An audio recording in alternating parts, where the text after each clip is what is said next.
Video দেখার পরে ফুলকপির ডাঁটা ফেলে দেওয়ার বদলে আপনারা মার্কেট থেকে চেয়ে চেয়ে নিয়ে আসবেন। এত দুর্দান্ত স্বাদের এই রেসিপি আপনারা যদি না বানান তাহলে আপনারা জানতেই পারবেন না। শীতের দিনে গরম ভাত, রুটি সব কিছুর সাথেই এটা খেতে খুবই ভালো লাগবে। হ্যালো এভরিওয়ান, আমি অর্পিতা, ফ্লেভার উইথ অর্পিতার চ্যানেলে আপনাদের সকলকে স্বাগত। আর আজকের এই দারুণ স্বাদের রেসিপি বানানোর জন্য এখানে একটা বড় সাইজের আমি ফুলকপি নিয়েছি। আর এই ফুলকপি থেকে যতটা ডাঁটা বেরোবে পুরো ডাঁটাটা দিয়ে আজকে আমি তরকারিটা তৈরি করব। প্রথমে ফুলকপির ডাঁটাটা কেটে বাদ দিয়ে দেবো। আর ফুলকপির মধ্যে যে কচি ডাঁটাগুলো থাকে সেটাকে প্রথমে আমরা কেটে বার করে নেব। আর এরকম কচি ডাঁটা থাকলে তরকারিটা খেতে খুবই ভালো লাগে। আর সব ডাঁটাগুলো কেটে নেওয়ার পরে মাঝে যে শক্ত অংশটা থাকে তাকে কি বলে অবশ্যই আমাকে কমেন্ট করে জানাবে। আর ডাঁটাগুলোকে ভালো করে জলের মধ্যে ঘষে ঘষে আমরা ধুয়ে নেব, তাতে ডাঁটাগুলো খুব ভালো পরিষ্কার হয়ে যাবে। আর ডাঁটার উপর অংশটা কেটে আমরা বাদ দিয়ে দেবো। তারপরে ডাঁটাগুলোকে আমরা ছোট ছোট টুকরো করে কেটে নেব। আর এই ডাঁটাগুলোকে আমরা ছোট ছোট টুকরো করে কেটে নেব, কারণ এটা তরকারিতে সেদ্ধ হতে একটু বেশি সময় লাগে। প্রিয় দর্শক বন্ধু, আপনাদের কাছে একটা অনুরোধ, আজকের যদি রেসিপিটা আপনাদের একটুও ভালো লাগে ভিডিওকে লাইক করবেন, নিশ্চয়ই একটা শেয়ার করবেন। আর যদি চ্যানেলে নতুন বন্ধু হয়ে থাকেন তাহলে প্লিজ চ্যানেলটিকে সাবস্ক্রাইব করে দেবেন। আর এইটুকুনি ডাঁটার সাথে এখানে আমি একটা বড় সাইজের আলু নিয়েছি। আপনারা শুধু ডাঁটা আর আলু দিয়েও এই তরকারিটা বানিয়ে নিতে পারেন। আর এতে আমরা অল্প ফুলকপি দেবো, তাতে তরকারিটা খেতে বেশি ভালো লাগবে।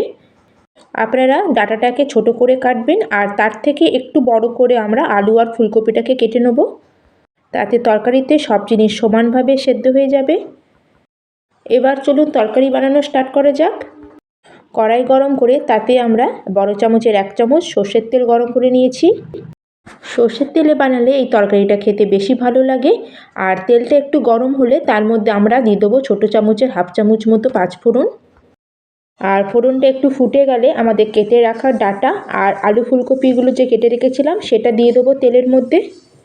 আর সব কিছুকে ভালো করে একটু মিক্স করে নেব। আর সব কিছুকে দেখে এর মধ্যে স্বাদ অনুযায়ী নুন আর সামান্য একটু হলুদ গুঁড়ো এর মধ্যে দেবো। এখন আমরা ফুলকপির ডাঁটা আর আলু ফুলকপিটাকে আমরা তেলের মধ্যে কিছু সময় ভাজবো। এতে আমাদের যে ফুলকপির ডাঁটার মধ্যে যে কাঁচা গন্ধটা আছে সেটা চলে যাবে আর তরকারিটাও খেতে ভালো লাগবে। কিন্তু ফুলকপির ডাঁটার তরকারিতে ডাঁটাগুলো একটু সেদ্ধ হতে বেশি সময় লাগে, সেই জন্য ভাজবার সময় গ্যাসের ফ্লেমটাকে একদম লোতে করে 2 মিনিট করে দুবার, তার মানে 4 মিনিট আমরা কভার করে এটাকে ভাজবো, যাতে আমাদের ফুলকপিগুলো ভাজার সাথে সাথে একটু হালকা সেদ্ধ হয়ে যাবে। আর এখানে 4 মিনিট পরে দেখুন ফুলকপি আর ফুলকপির ডাঁটা থেকে কতটা জল বেরিয়েছে। এবার গ্যাসের ফ্লেমটাকে আমরা মিডিয়ামে করে এই সব কিছুকে আরও 2 মিনিটের জন্য আমরা ভেজে নেব। এতে আমাদের যে তরকারি থেকে জলটা বেরিয়েছে সেটা পুরো শুকিয়ে যাবে। আর জলটা পুরো শুকিয়ে যাওয়ার পরে আমরা গ্যাসের ফ্লেমটাকে বন্ধ করে দেবো। আর ওদিকে তরকারির জন্য আমরা একটা মশলা তৈরি করে নেব। মশলা বানানোর জন্য এখানে একটা গ্রাইন্ডিং জার নিয়েছি। আর তাতে দিয়ে দেবো 2 চামচ মতো কালো সর্ষে, বা কালো সর্ষের বদলে আপনারা হলুদ সর্ষেও দিতে পারেন, বা 1 চামচ কালো সর্ষে আর 1 চামচ হলুদ সর্ষে দুটোকে মিশিয়েও দিতে পারেন। তার সাথে এখানে দিয়ে দিলাম ছোটো চামচের 1 চামচ কাঁচা জিরে। ঝালের জন্য এখানে 1 থেকে 2টো শুকনো লঙ্কা দিলাম। আপনারা চাইলে এইটুকুনি মশলাতেই এই তরকারিটা বানিয়ে নিতে পারেন।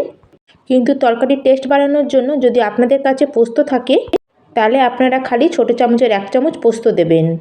আর পোস্ত না দিলে তার জায়গায় আপনারা 1 থেকে 2 চামচ মতো ভাজা চিনেবাদামও দিতে পারেন। প্রথমে আমরা এইসব শুকনো মশলাকে শুকনো গ্রাইন্ড করে নিয়ে আসব। এর মধ্যে একটুকু জল দেবো না, এরম শুকনো করে গুঁড়ো করে নিয়ে আসবো।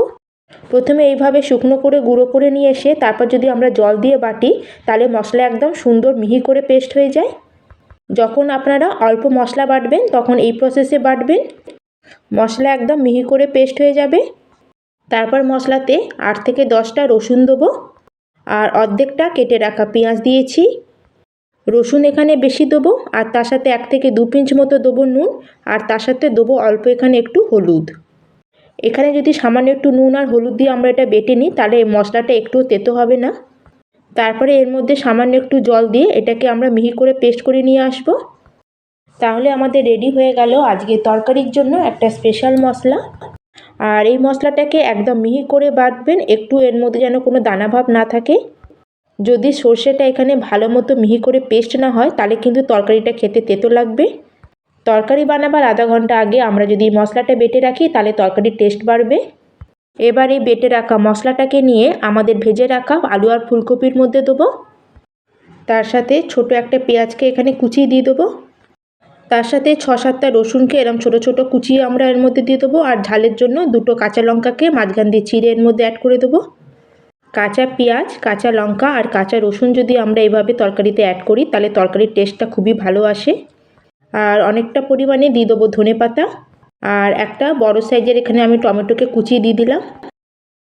আর 2 চামচ মতো এখানে কাঁচা সর্ষের তেল দিয়ে দেবো। আর এই স্টেজে যদি কাঁচা সর্ষের তেল দিই তাহলে তরকারিতে খুব সুন্দর একটা গন্ধ আর টেস্ট আসে। তারপর আমরা যে মশলাটা বেটে রেখেছিলাম যেই বাটিতে, সেই বাটি ধুয়ে এখানে আমরা 1 বাটি প্রথমে জল দেবো। সব কিছু মেশানোর পর যদি আমাদের মনে হয় এখানে আরও জলের দরকার তাহলে আমরা দেখে আর একটু জল অ্যাড করব। আর এখনও পর্যন্ত আমরা গ্যাসের ফ্লেমটাকে অন করিনি।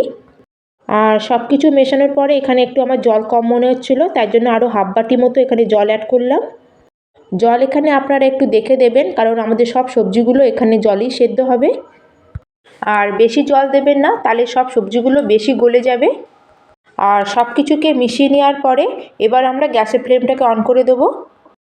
এবার আমরা মিডিয়াম ফ্লেমে প্রথমে ঝোলটাকে একটু ফুটতে দেবো। আর ঝোলটা যখন ফুটে আসবে তখন আমরা তরকারিগুলোকে একটু উপর নিচ করে নাড়িয়ে প্রথমে আমরা মিডিয়াম ফ্লেমে 2 থেকে 3 মিনিটের জন্য এটাকে কভার করে দেবো। এতে আমাদের জলটাও ভালো মতো ফুটে যাবে, তার সাথে আমাদের যে সবজিগুলো আছে সেগুলো হালকা সেদ্ধ হতে শুরু হবে। আর এখানে 3 মিনিট পরে দেখুন আমরা যে জলটা দিয়েছিলাম সেই জলটা অনেকটা এখানে কমে গেছে। আর তার সাথে এখানে সবজিগুলো হালকা সেদ্ধ হয়েছে, ভালোভাবে সেদ্ধ হয়নি, তাই জন্য গ্যাসের ফ্লেমটাকে এই সময় আমরা লোতে করে 8 থেকে 10 মিনিট এটাকে কভার করে আমরা একদম লো ফ্লেমে এটাকে কুক করে নেব।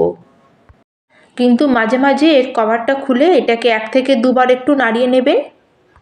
আর 10 মিনিট পরে দেখুন এখানে জলটা অনেকটা শুকিয়ে গেছে।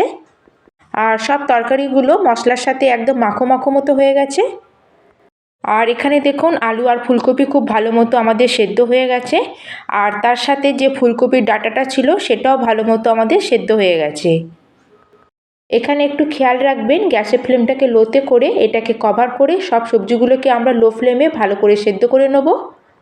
যদি ফুলকপির ডাঁটাগুলো কাঁচা থেকে যায় তাহলে কিন্তু তরকারিটা খেতে একটু ভালো লাগবে না। আর এই তরকারিটাকে বেশি আমরা ঝোল রাখবো না, তাহলে আমাদের একদম রেডি হয়ে গেল ফুলকপির ডাঁটার চচ্চড়ি। আর আপনারা এই রেসিপিটা অবশ্যই একবার বানাবেন। আর আপনাদের কেমন লাগলো এটা আমাকে অবশ্যই কমেন্ট করে জানাবেন। আর রেসিপিটা যদি একটু ভালো লাগে তাহলে প্লিজ চ্যানেলটিকে সাবস্ক্রাইব করতে কিন্তু একটুকু ভুলবেন না। তাই এবার থেকে ফুলকপি ঘরে আনলে ডাঁটাটা ফেলে না দিয়ে এইভাবে ফুলকপির ডাঁটা চচ্চড়ি বানিয়ে নেবেন। তাহলে আজকের মতো আমি এখানেই শেষ করলাম, আবার চলে আসছি অন্য একটি নতুন রেসিপি নিয়ে। ধন্যবাদ।